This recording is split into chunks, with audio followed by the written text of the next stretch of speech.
Bismillahirrahmanirrahim. Assalamualaikum warahmatullahi wabarakatuh. Perkenalkan, nama saya Novianti Bawangung dengan NPM 0319011098 dari Fakultas Keguruan dan Ilmu Pendidikan, Program Studi Pendidikan Guru Sekolah Dasar kelas A. Pada kesempatan kali ini saya akan membahas tentang teknik pengambilan sampel. Teknik pengambilan sampel dibutuhkan saat kamu sedang melakukan penelitian. Teknik pengambilan sampel ini berhubungan erat dengan populasi atau sampel yang menjadi bagian penting dari sebuah penelitian. Dengan penentuan jenis objek penelitian ini, peneliti bisa menentukan metode penelitian yang lebih sesuai dengan kondisi dan kebutuhan. Teknik sampling adalah teknik pengambilan sampel dari populasi. Sampel merupakan bagian dari populasi tersebut, kemudian diteliti dan hasil penelitian atau kesimpulan kemudian dikenakan pada populasi atau generalisasi. Nah, secara umum ada dua jenis teknik pengambilan sampel, yaitu sampel acak atau random sampling yang dikenal juga sebagai probability sampling dan sampel tidak acak atau non-random sampling yang dikenal juga dengan sebutan non-probability sampling. Nah, kita bahas pertama adalah pengambilan sampel acak sederhana atau simple random sampling. Sampel acak atau probability sampling adalah suatu teknik pengambilan sampel yang menggunakan kaidah peluang dalam proses penentuan sampel. Untuk dapat menerapkan kaidah peluang dalam proses penentuan sampel, maka diperlukan suatu kerangka sampel atau sampling frame. Kerangka sampel adalah suatu daftar yang berisi kumpulan elemen-elemen populasi beserta informasinya. Elemen-elemen populasi dapat berupa benda atau makhluk hidup yang bersifat nyata dan dapat diidentifikasi untuk dijadikan objek sampel. Contoh, jika objek penelitian adalah mahasiswa pada suatu perguruan tinggi, katakanlah perguruan tinggi A, maka dibutuhkan suatu daftar nama mahasiswa dari perguruan tinggi beserta karakteristik yang dibutuhkan untuk selanjutnya dilakukan penarikan sampel. Selain nama karakteristik yang dibutuhkan bisa berupa jenis kelamin, umur, tinggi badan, berat badan, NIM, nilai semester, alamat, dan lain sebagainya yang dapat bermanfaat untuk penelitian. Pada dasarnya, untuk menjaga agar peluang terpilihnya suatu sampel secara acak, maka digunakan tabel angka random atau TAR untuk menentukan sampel pertama. Angka yang terpilih adalah angka dari salah satu elemen populasi yang sudah terdaftar pada kerangka sampel. Selanjutnya, untuk menentukan sampel-sampel yang akan terpilih, maka harus menggunakan langkah-langkah memilih sampel yang seharusnya mengikuti kaidah-kaidah sebagai berikut. Nah, yang pertama, kita harus siapkan kerangka sampelnya. Kedua, siapkan tabel angka random. Dan yang ketiga adalah menentukan metode pemilihan sampel yang akan kita gunakan. Kemudian kedua, pengambilan sampel acak sistematis atau biasa disebut dengan systematic random sampling. Pengambilan sampel acak sistematis atau systematic random sampling ialah suatu metode pengambilan sampel di mana hanya unsur pertama saja dari sampel dipilih secara acak, sedangkan unsur-unsur selanjutnya dipilih secara sistematis menurut pola tertentu. Sampel sistematis seringkali menghasilkan kesalahan sampling atau sampling error yang lebih kecil disebabkan anggota sampel menyebar secara merata di seluruh provinsi. Ada pendapat bahwa pengambilan sampel dengan metode ini tidak acak. Kenapa? Karena yang diambil secara acak unsur pertama saja, sedangkan unsur selanjutnya diurutkan berdasarkan interval yang sudah tertentu dan tetap. Karena itu, untuk dapat mempergunakan metode ini harus dipenuhi beberapa syarat, yakni yang pertama, populasi harus besar, dan yang kedua, harus tersedia daftar kerangka sampel, dan yang ketiga adalah populasi harus bersifat homogen. Kemudian, langkah-langkah pengambilan sampel ini Yang pertama adalah menentukan populasi dan susun sampling frame. Yang kedua adalah tetapkan jumlah sampel yang akan diteliti menggunakan pertimbangan metodologis. Kemudian yang ketiga, tentukan K atau kelas interval. Dan yang keempat adalah menentukan angka atau nomor awal di antara kelas interval tersebut secara acak. Yang kelima, mulailah mengambil sampel dimulai dari angka atau nomor yang awal yang terpilih dan nomor interval berikutnya hingga memenuhi jumlah sampel. Yang ketiga, pengambilan sampel acak berstrata atau stratified random sampling. Stratified random sampling yaitu metode pengambilan sampel yang digunakan pada populasi yang memiliki susunan bertingkat atau berlapis-lapis.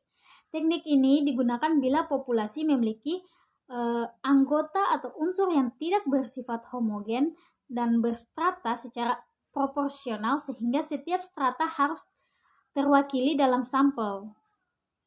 Adapun langkah-langkah dalam pengambilan sampel ini adalah yang pertama, kita menentukan populasi dan daftar anggota populasi. Yang kedua, bagi populasi berdasarkan strata yang dikehendaki.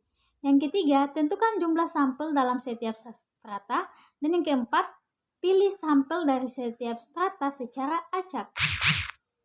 Kemudian yang keempat adalah pengambilan sampel acak berdasar area atau cluster random sampling. Pengambilan sampel acak berdasarkan area atau cluster random sampling adalah salah satu metode pengambilan sampel yang digunakan di mana populasi tidak terdiri dari individu-individu, melainkan terdiri dari kelompok individu atau cluster. Sehingga unit yang terpilih menjadi sampel bukan individu, namun kelompok individu yang telah tertata. Klaster sampel ini harus dipilih secara random dari populasi klaster juga. Teknik sampling ini digunakan untuk penelitian mengenai suatu hal terhadap bagian-bagian yang berbeda di dalam sebuah instansi bila objek yang akan diteliti itu sangat luas. Nah, adapun langkah-langkahnya dalam pengambilan sampel ini itu yang pertama, tentukan populasi klaster yang akan diteliti. Yang kedua, tentukan berapa klaster atau kelompok individu yang akan diambil sebagai sampel. Ketiga, pilih klaster sampel secara acak. Dan yang keempat, teliti setiap individu dalam klaster sampel tersebut. Yang kelima, area sampling atau sampel wilayah bertingkat atau multi-stage sampling ya. Multi-stage sampling disebut juga sebagai teknik sampling acak bertingkat secara singkat. Multi-stage sampling ini adalah penggunaan beberapa metode random sampling secara bersamaan dalam suatu penelitian secara efektif dan efisien. Dalam hal ini, salah satu kunci yang perlu diketahui adalah adanya beberapa metode sampling berbeda yang digunakan. Nah, untuk menerapkan multi-stage sampling dalam proses pengambilan sampel, ada beberapa langkah yang harus dilakukan. Nah, beberapa langkah yang dimaksud itu diantaranya adalah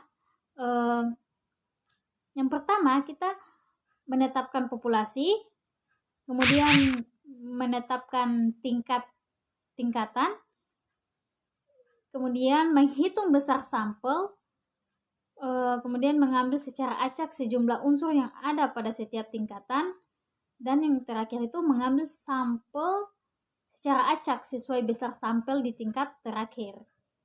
Kemudian ada teknik pengambilan sampel tidak acak. Kalau yang tadi acak, sekarang yang tidak acak.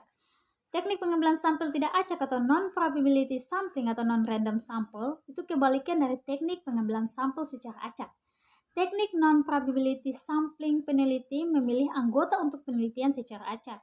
Metode pengambilan sampel ini bukan proses seleksi tetap atau standar.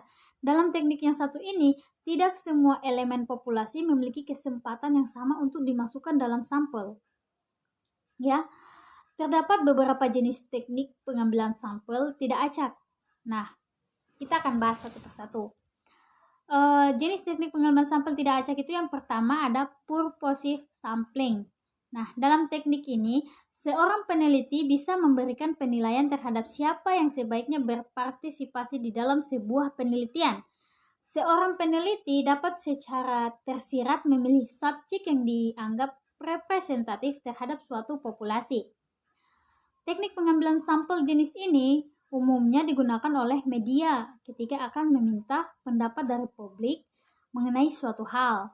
Nah, media tersebut akan memilih siapa subjek yang akan dianggap dapat mewakili publik. Kemudian yang kedua, snowball sampling.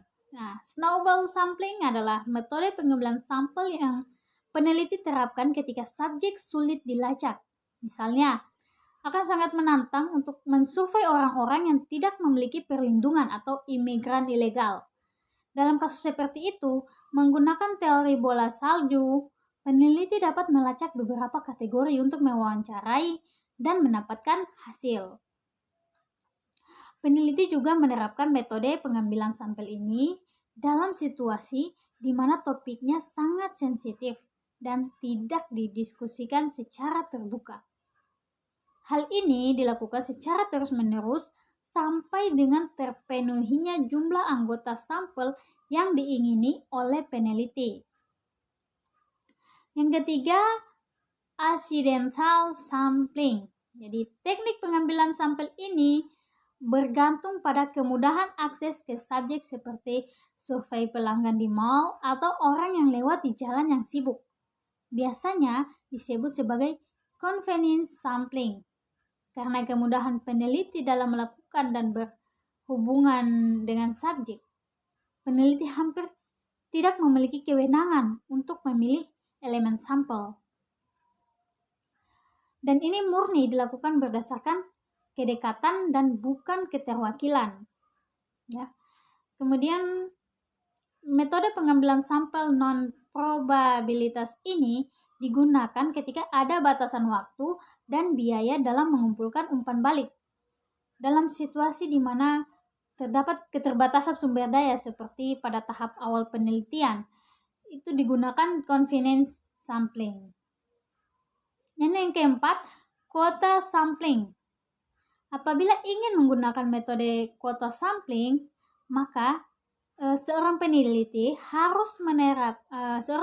itu harus menetapkan standar sebelumnya, sehingga ia bisa memilih sampel yang akan digunakan untuk mempresentasikan populasi. Proporsi dari karakteristik yang ada dalam sampel harus sama dengan populasi yang ada. Kelebihan dari pengambilan menurut jumlah ini adalah praktis karena jumlah sudah ditentukan dari awal, sementara kekurangan dari teknik ini adalah bias, belum tentu mewakili seluruh anggota populasi. Kemudian yang kelima ada teknik sampel jenuh. Teknik sampling jenuh ini adalah teknik penentuan sampel bila semua anggota populasi digunakan sebagai sampel. Sampling jenuh berbeda dengan sensus karena sensus populasinya besar, sedangkan sampling jenuh ini menggunakan populasi yang relatif kecil, meskipun keduanya sama-sama menggunakan seluruh populasi untuk dijadikan sampel. Untuk kelebihan dari teknik sampling jenuh ini adalah mudah, praktis, murah, dan tidak memerlukan waktu untuk pengumpulan data sampel. Sementara kelemahan dari teknik sampel jenuh ini adalah tidak cocok untuk populasi dengan anggotanya yang besar, sehingga hanya cocok untuk kelompok populasi yang kecil. Kemudian yang keenam, ada teknik sampling sistematis atau systematic sampling. Nah, teknik sampling sistematis ini merupakan teknik sampling yang menggunakan nomor urut dari populasi baik yang berdasarkan nomor yang ditetapkan sendiri oleh peneliti maupun nomor identitas tertentu. Ruang dengan urutan yang seragam atau pertimbangan sistematis lainnya. Ya, mungkin cukup sekian dari pemaparan saya terkait teknik pengambilan sampel. Semoga dapat bermanfaat bagi kita semua. Jika ada salah kata, saya mohon maaf dan saya akhiri. Billahi taufiq wal hidayah. Wassalamualaikum warahmatullahi wabarakatuh.